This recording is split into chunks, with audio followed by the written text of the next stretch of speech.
Our story takes place in the town of Belmar, New Jersey, known for its beaches and boardwalks. In the late 1950s, Belmar's population consisted of roughly 4,000 people. It was considered a close-knit community, and children were allowed to play outside till late at night. But the peace and tranquility of this small town was disrupted when the news of a young girl named Mary Jane Barker, who had gone missing along with her playmate's dog, hit the town.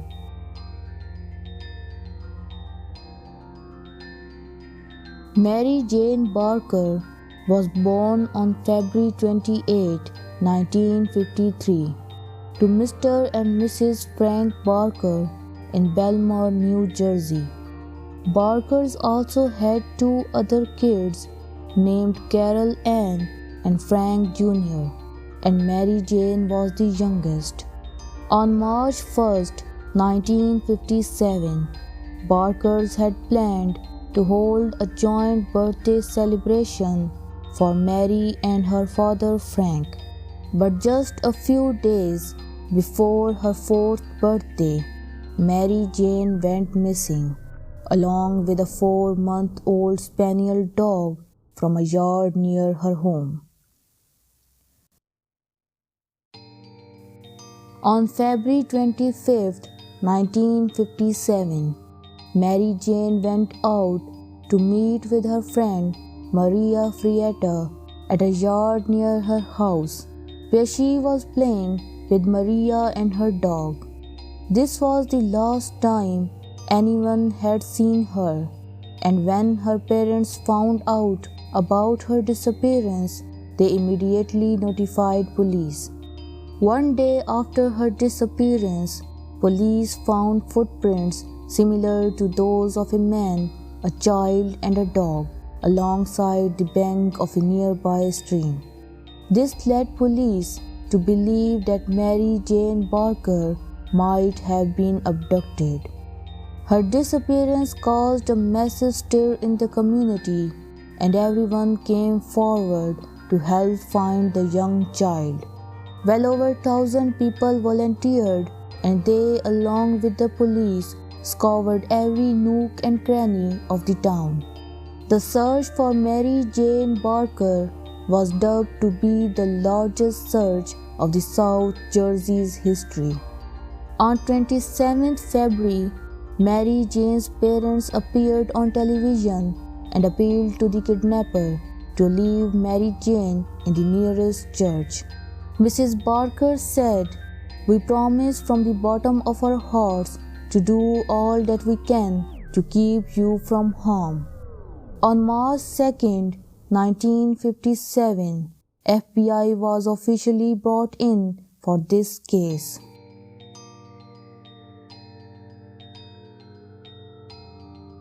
On March 3, 1957, just 6 days after Mary's disappearance, Maria Frietta, Mary's playmate, was visiting a newly built ranch house owned by her aunt and uncle, Mr. and Mrs. Pat Vakia, where she found her missing dog trapped in a closet, and alongside the dog was the dead body of Mary Jane Barker. She was in a seated position with her upper body slumped against the closet door, and was wearing the same clothes she had worn the day she went missing. The closet door had smudge and scratch marks, which was an indication of Mary's desperate attempt to escape the closet.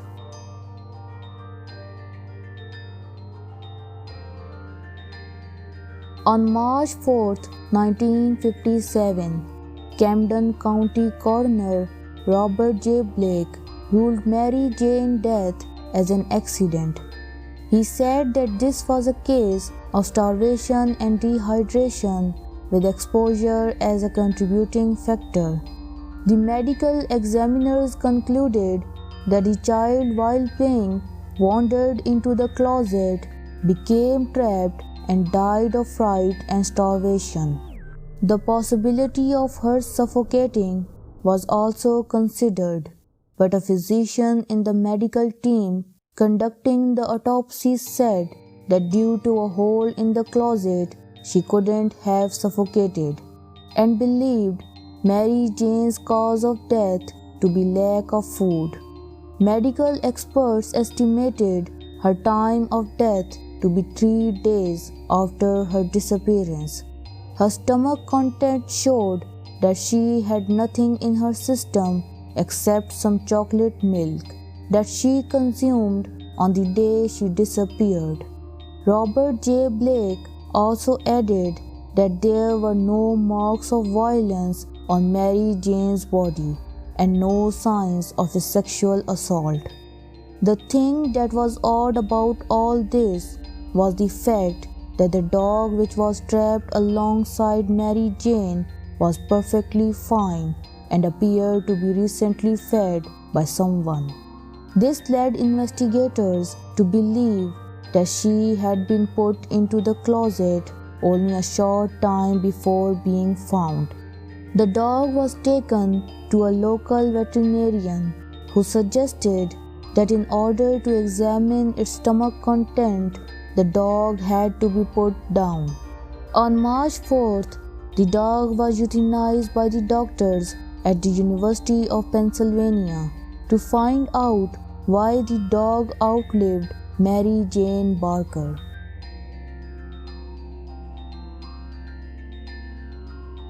The mysterious circumstances around her death give birth to many theories. One of these theories was that Mary Jane was abducted by someone, and the footprints found after her disappearance further solidified this. Also on 27 February, a man named Vern Lovering, who was a convicted child molester, was questioned by the authorities, and he admitted of being near the Barker's residence. On 28 February, he was again brought in for questioning when police received a call for ransom, but he told authorities that he had nothing to do with Mary Jane's disappearance. There is no mention of Vern being investigated after that. Another theory, which is popular among the people who are interested in this case, is that Mary died as a result of children's prank gone wrong.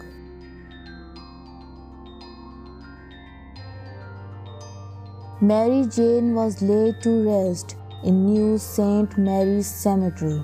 On 7th March 1957, the whole town of Belmar paid their last respect to Mary Jane Barker at the Church of St. Francis de Sales. After Mary Jane's death, Mayor Cornelius Devenel issued an order that all doors should be equipped with knobs which can be opened easily from both inside and outside. Maria Frietta was given a new dog, an English setter, by a local radio station. The press to Mary's case also brought in the first calls about the infamous case of the boy in the box.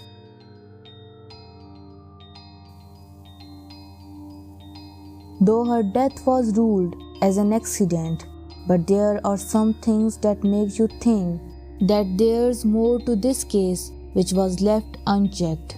The police chief Edward Grady said that the house was searched twice after the disappearance of Mary Jane, and that he was almost positive that the searchers had checked the closet. He added that there was no sign of animal waste in the closet despite the dog not being housebroken. The room was also visited by a repairman and a volunteer fireman, but no one felt the presence of a dog in the closet or heard its barks.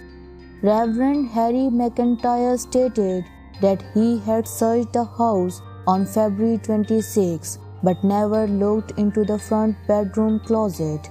I concentrated on the basement, believing that the girl might have fallen down the stairs. The footprints found on the stream bank suggested the involvement of an adult male, but it didn't lead police anywhere, and the question, who led Mary to the house 2 blocks away from her home, still remains unanswered.